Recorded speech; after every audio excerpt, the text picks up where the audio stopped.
beyond the azure blue. A God comes to from human sight. He tinted skies with heavenly hue and framed the worlds with his great might. There is a God. He is a love. Good morning. Radishraw. Say enanope so yedaso kan Accra atiasefo ho. Churches of Christ edwumade Voice of the Church na ene anope so aye awurade pe na yede ebrewe. Say we obi a ota etie ne a. Last week me share oman no ebo se eye awurade bo a ene ye ne yetiefo ene ahwefo nyina ebesha se asua ade afa Sabbath eye homeda eho omayimu ensam ahoro ana ekoso entino ana yijae eto ho kakra na ene ye hye obose ye beba omanimu nsam de se ye hwa chese ye ka ye nwie ka enti ye bekoso ayade suan na sade na wotwetwe mmekae no se brebi so na se ho hia se ye tumrika eba ebeka bibi fa ye ma no ho a enam se asore no ewo omanmu na se omanwe eni ho a ya asore ayeye no kra na yentumi enye ntino ye besan ye chiaba na ya ne oman no aba be kasa memo Ghana Pentecostal Council for no abaso se ofre a me gina adwumade so na meto nsa efre se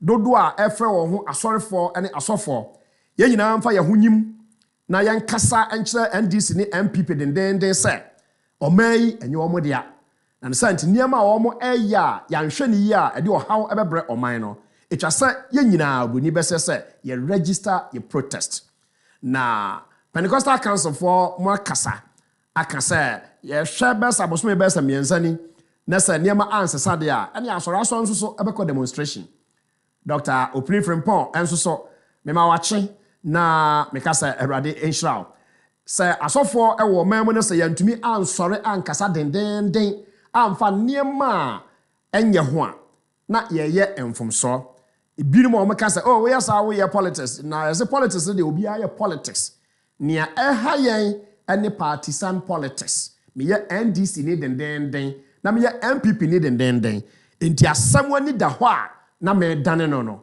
eno na esai ade enti e bom paye se ye man onyame beboa amasomdwe atumi atenemu me sha obo na wotwetwe mu se mu binom ka se oh na o ka se be ye homeda ho adesua na se o man mu nsam nkwa na wo ka last week no me ka tsa ekire atiefo dendenden se am se to da bi ebinom anim de o mo ka asore no ewo oman mu na onyankopon ka kire Kristofo se eya ye mompaye ema aban no reason a onyankopon de ma ne se sade ebeya ibenya asomdwie na yatumi asom na za oman no mu anwoya ye den ene yanyasa asomdwie no na yatumi de akwa asore won se na wotwe mu no wahode si okumase we no wo se me yanka ho asam yo ene me no ehwe homeda eho adesua na fa paper ene open we ya adesua a wohia sa okenkan otro kronkron no enti mesra obebre menuanom amokọ SDA ene asore ahoro a enye SDA na emumukọ aso memene da no enye condemnation enti ena mabegina ha ene to bo asebokọ na tie yensam a ye ka no eyie efa homeda ho na se wo yesa na wo di compare nia wo dada no ebia onyankopon nam nadom so ebeboa amo abete enema bi asen na de dika akra no enne adesua me no ehya se no asam a ye bisa ene se enti onyankopon se Kristofo enkoso ara eni homeda ana se chance ye nkwa asore memene da ana wasa adesua mo no ye behwa abisa ya wo se na homeda no ano eye de ne baaye ade emra ene wo homeda ho se edaso ye adwuma Bible agina so ne de wo hen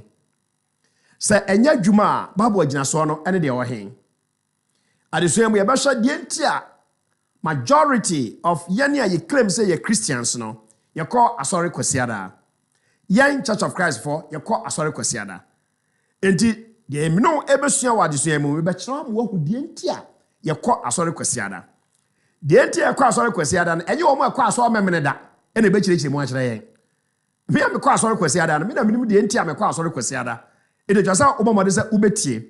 Some of the times my distorted history.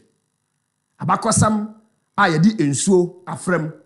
Na wɔka ne saa na sɛ wonnim a wadwe bɛyɛ sɛ de wɔka ne saa na ɛkyɛ. Enti with all sincerity and honesty, yesua adeɛ afa homeda ɛho. Na mepɛ sɛ utie ne yie, wofa wo paper ɛne wo pen na wotrɔtrɔ nneɛma bi ade ɛto hɔ. Adeɛ edi kan pɛ sɛ wode tu trim na obisa ho ne sɛ, why are there so many churches in our world today? Asɔre bebree ene wɔ ewiase. Na dodoɔ no anso claim sɛ ɔmo yɛ Kristofo. Ɛyɛ no korɛ. Sɛ asɔre no nyinaa ɛyɛ adeɛ baako. Te sɛdeɛ sabe yɛnuanom enkramofoɔ ɔmo yɛ yi a. Ɛna branches no adɔɔso a. Obiara nkompleni ɛmfa saa adeɛ no ho. Na nyɛ no nso so ho ɛne yɛ kompleni. Yɛnim sɛ nkyekyɛmu kakra ɛwɔ Islam ɛyɛ nkramosom emu. Na ebom ɛnyɛ widespread te sɛdeɛ yɛne yɛ claim sɛ yɛ Kristofoɔ no yɛdeɛ no esitiɛ no. Na de ba akwan mfa nto etrim no sɛ wɔ asɔre a yɛka ho asɛm no asɔre baako biara a ɛba biara no ɛde ne nkyerɛkyerɛ ɛde de nam. It looks as if say when you mention Christianity obi a otie kyerɛ truly onye Christian no why you confused. If you say enkyerɛkyerɛ any practices a ɛwɔ Kristosom mu no ɛno kwasɛm nie afɛ deɛ aboro so. Hwɛ yɛwɔ asɔre bebree wɔ hɔ no mu a ɛmaa ɛna ɛyɛ asɔfoɔ. Yɛne a yɛyɛ Kristofoɔ yi bi a yɛn Church of Christ for yɛka ho no ɛkasa tia saa adeɛ no dendenden sɛ Bible ɛmma kwan sɛ ɔbaa asɔre bi wɔ hɔ na asɔre no sɔfoɔ a ɔno gyina pulpit mu wɔ preach no ɔyɛ ɔbaa. Ebi nsi ɔbaa bɔ mu da. Woba Ghana ha ebi wɔ ha. Wokɔ Nigeria ebi wɔ hɔ. Wokɔ United States, United Kingdom, amama bebree. Ɛma preach sɛ ɔmo yɛ asɔfo. Nanso ɔmo claim sɛ ɔmo yɛ Kristofoɔ. This a young Church of Christ for any afoforo bi ɛkɔ abɔnten yɛ kɔka sɛ ɛma entumi nyɛ asɔfo sɛ pa. Na kyerɛ sɛ ayɛ te sɛ yano no ayɛ entanta. Problem ɛwɔ hɔ a etwa sɛ yɛ admit ɛno no. Ne enti a etwa sɛ yɛsua topic biara ɛwɔ Bible mu yɛ scrutinize no ne yɛhwɛ sɛ deɛ esiti ankasa. De enti a me no ɛhwɛ Sabbath no ɛno no. Me dafo a wotia me. Yɛnuanom a ɛkɔ asɔre memene da no. Ɔmo claim sɛ ɔmo yɛ Christians. Ana yɛne a yɛkɔ asɔre kwasiada no yɛ claim sɛ yɛyɛ Christians. Na asɛm wei no wonim sɛ ɛyɛ the mother of all contradictions. Ɛyɛ dan na Kristosom baako no ebinom sɛ yɛkɔ asɔre memene da. Sɛ SDF obe preach ɛwɔ ukrom anase wɔ kura ase ombedi be sɛ 2 weeks ebe preach a ɔmo preach ni nyinaa wie ne sɛ onipa biara a wonkɔ asɔre memene da no deɛ wonni homeda no deɛ heaven pa deɛ wonkɔ bi da. Say no kra, na just asem we no very serious because me gina me nkwa so memene da. Enti age se yenuanom SDA fo boa. Na se de omo ka no no kra de a ene na saa topic yi a efa homeda. De enti ebinom kwa asore memene da, na ebinom kwa asore kwasiada no. It is worth examining. Anu nti medofo me no eguso se ye behwe adesua a efa memene da som ene kwasiada esom ho.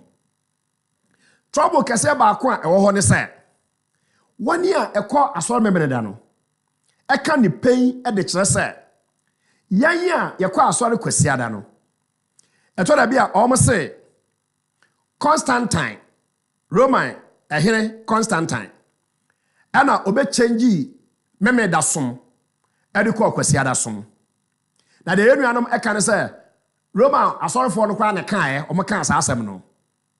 Yɛbɛhwɛ saa de no. Na yɛbɛhwɛ o yɛnhwɛ yo saa asɛm na ɔmo ka no ɛnyɛ no korɛ.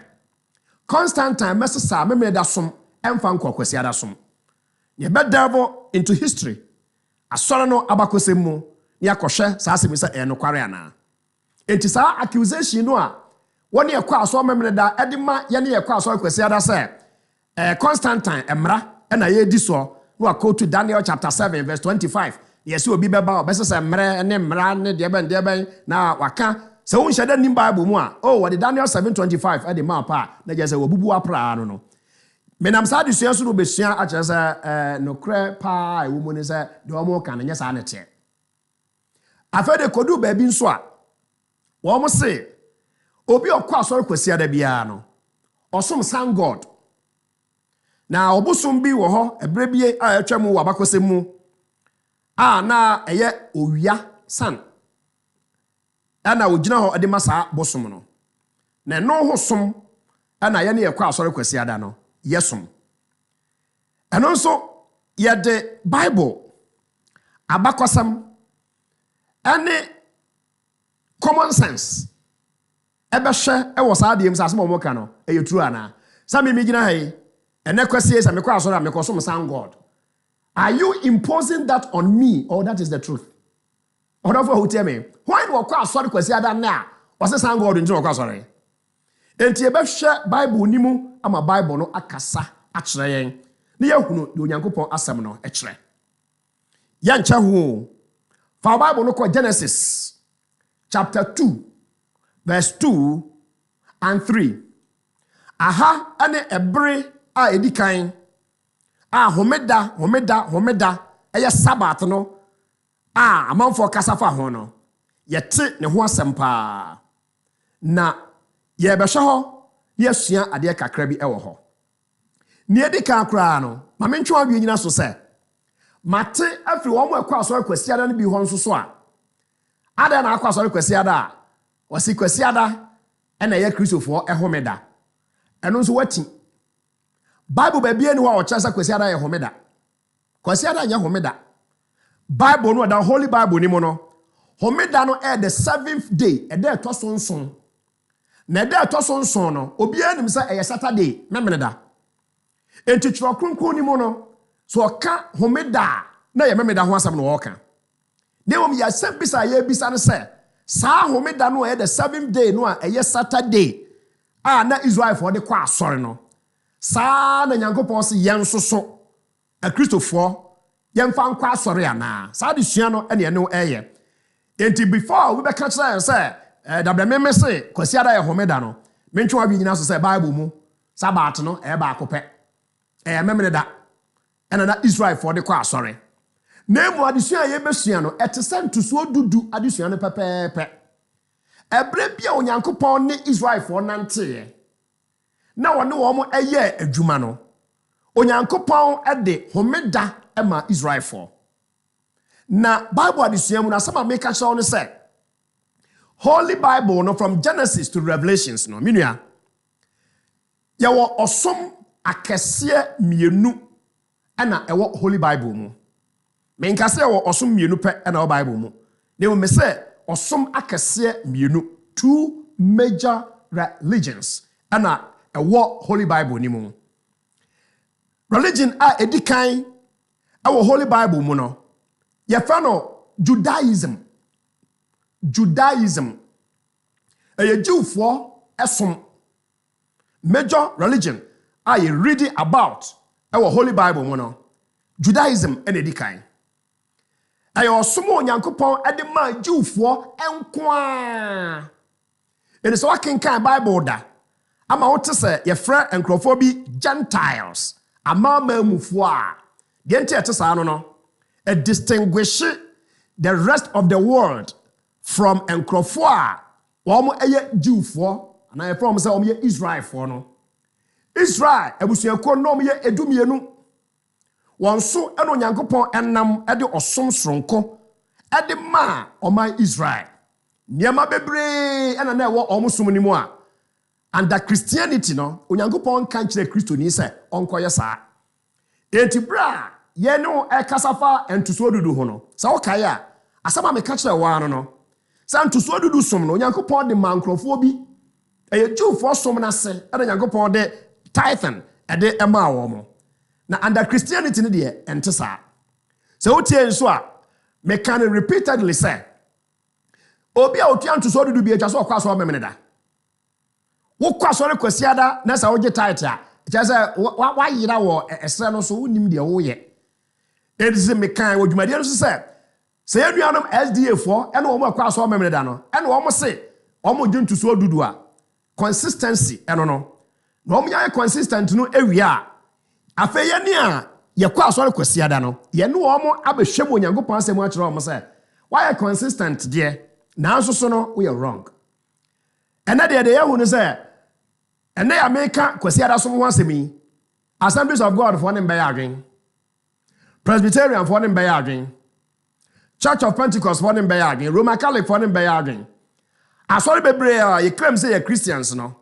woni be ya adwen na ne titru ni say bebie be Bible mu amotumi ate ase na say homeda no a na eka emransem du no ho ankasa mpo no ya de suan e be kire say onyankopon ama na twam na etwam na ye ya eya de na akwa asori kwasi na adwen tuso dudu a ye ka amanfo so wo mo ente ase de me na Bible so enu esua ne say ebra homeda ehye ase ye yifri kwam no ana ntuso dudu nso ehye ase na eyifri ekwam ni mienu no eye adwuma ewo ebrekro no aremu etimidafo awuteme Bible agina so ampesa wo de to trim ewa de sua nyina mu eye 2 Timothy chapter 2 verse 15 Timothy nguma etoso mienu no etimienu enchemo edunum say okan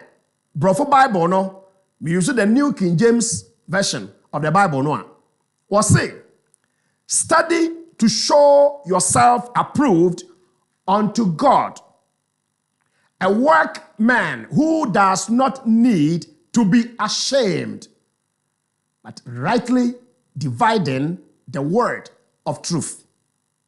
Osman Paul and what Charles Akratano Edicoma or Sempakani Timothy no Kenya mesam ewa Christosum onyamia sorry ewa Ephesus nimu. Bomode na fa wo gina onyankopon anim sade efata Timothy. Gina ho sa wo ye odwumaye ni a woni ho kwan sa wo fere. Wo ka onyankopon asem no a memfere. Na de twato ewo 2 Timothy 2:15 mo ne say wo cheche no kwasem nimu pepepe. Rightly dividing the word of truth. If the Bible can be rightly divided, dear, then it follows, sir, the Bible can as well be wrongly divided. And when the Bible no adult just see a chichemu ye na enchichemu no Bible mu no and I catch say and so ye at the Jew for some any Christianity entem. Me no Sabbath. Nene ene da edikan. Homeda. Christopher nkwa so memene da. Dabi. Mechiro de entia eye dabi. Ane de entia e kwa so rekwasi ada. Paul amentem osna edikanfo. Me yeso so wate sasem we da. Na oti asem bia eja se uhwehwem yie. Na wo de kwa adwendwen mu a wotumi adwendwen ho yie. Paul amentem na osna edikanfo. Sa kasa no a bia ye wo kra no obe wiase no wate no wabisa ho asam de sa o misaya ma me mo kakra ehefa na Paul amentem a osna edikanfo no. Of course Christianity mu Christosum na Paul wa amentem ebra rade Yesu Kristo ba obeyi na somafo edumienu ono omonam no na Paul nka ho.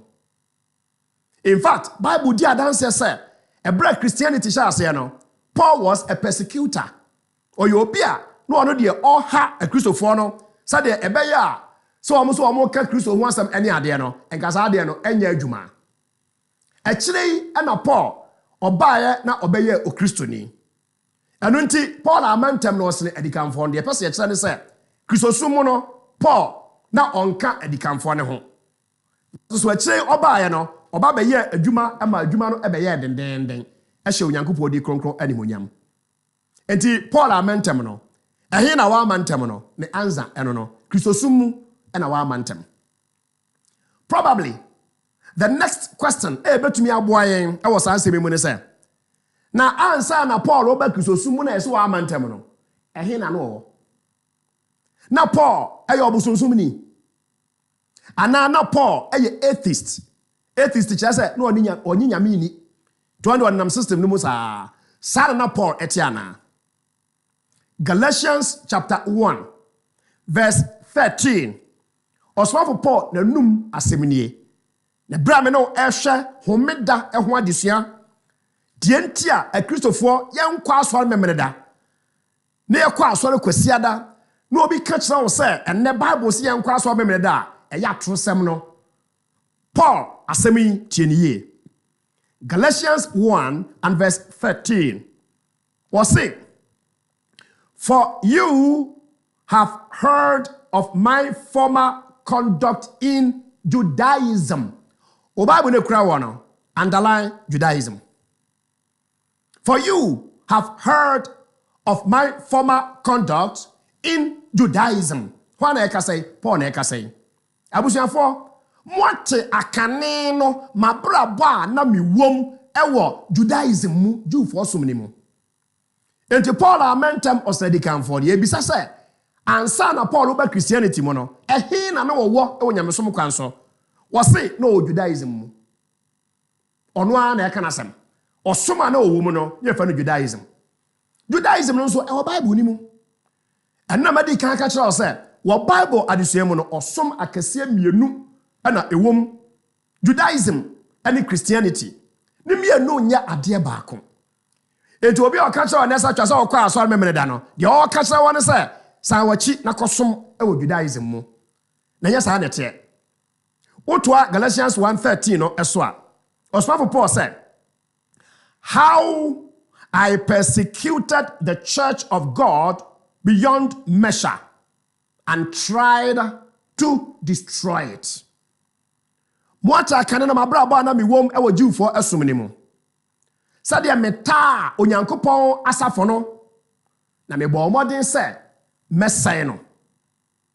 Sɛ okay verse 14 ewo Galatians chapter 1 Paul etoa so say, and I advanced in Judaism beyond many of my contemporaries in my own nation, being more exceedingly zealous for the traditions of my fathers.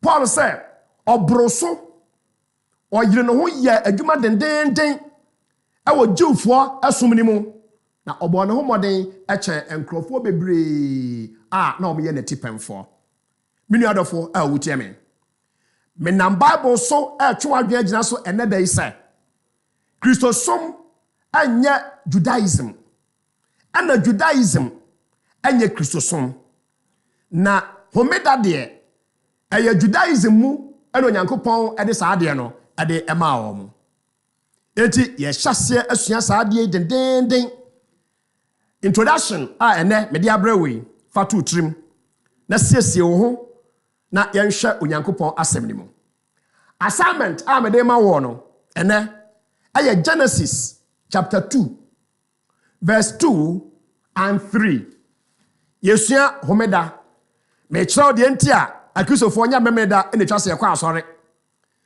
na ma kyerɛw de enti a kwasiada ene akrisofo yekwa asɔre. Genesis chapter 2 verse 2 and 3 na tie Onyankopɔn asemi o say, then God blessed the seventh day and sanctified it, because in it he rested from all his work which God had created and made. Verse 3, Genesis chapter 2, and I'm going I'm in frustro. Menka verse 2 no. Miwia na me de 3 no abeka ho bio. Assignment for next week no. Genesis 2, 2 and 3. The medical akai verse 3. It may come verse 2. And on the seventh day, God ended his work which he had done, and he rested on the seventh day from all his work which he had done. Then God blessed the seventh day and sanctified it, because in it he rested from all his work which God had created and made. And there are some ewaha. Near ewaha no, information. Assembly a Onyankopon epese ode emayen. And there are some. Yehu Onyankopon ebo na ade nyina ewie no. Genesis chapter 2 verse 2 said, Onyame ade n'adwuma oye ne nyina ba awieye eda etoso enson. Na ohome eda etoso enson no, efri n'adwuma biara a oye ye ho. This is an information. Fatu trim said, aha on kan kire obi aso won kwaso memene da. Bible no more information near esiye our creation no emo. Verse 3 no say, then God blessed the seventh day and sanctified it. Na Onyankopon ehira ede etoso enson no na oteho. To sanctify means to set apart. Enti bra Onyankopon ehome ede etoso nson no. Ohyira ede etoso nson no. Ana odi esi ho wo yisi ho no mosronko. Say emfanya den Bible nyanka hwe as at Genesis chapter 2.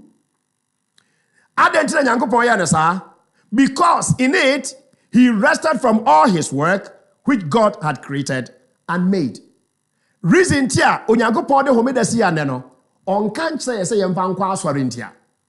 Demo ose saada no na ohomeye afiri nunwuma enyina eho. Enu nti eno Onyankopon ahyira homeda so. Afedi ye sha adesua na se, hwa ana wan hurihuri ani animu. Enne apart from introduction no, Bible agina so amede am Genesis chapter 2 and 3 no. Asem wa ka kire no se, Onyame bo ade no, ede etoso nson no, ohomeye. Ohyira ede etoso nson no so. Ana o set no apart. Ede reason ti Nyankopon yes a, wo se efiri se Onyame ehomeye. Omo asori bia edin. Se obi nkwa asori. Next week eye urade pa. Se me ba na se me be hia wo a, ye to ya adesua a efa homeda so. Yesua bibia efa homeda ho nti hwe ye no wanhurihuri ani adesua ye die ye no wani kan ewo enumu. Urade Israel na bia wakomam ene wadwene mu na yehunu de Onyankopon asem no eka. Memene da anasa kwasiada. Time will tell ewo ya adesua eso. Onyankopon Israel enede. Unya da aja Kosra Church of Christ biara a ebewo. Isanse ye gidi say ye betumi aboa. And you shall know the truth, and the truth shall set you free.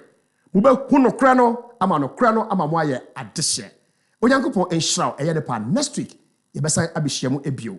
The Churches of Christ salute you and good morning. God richly bless you. Bye bye.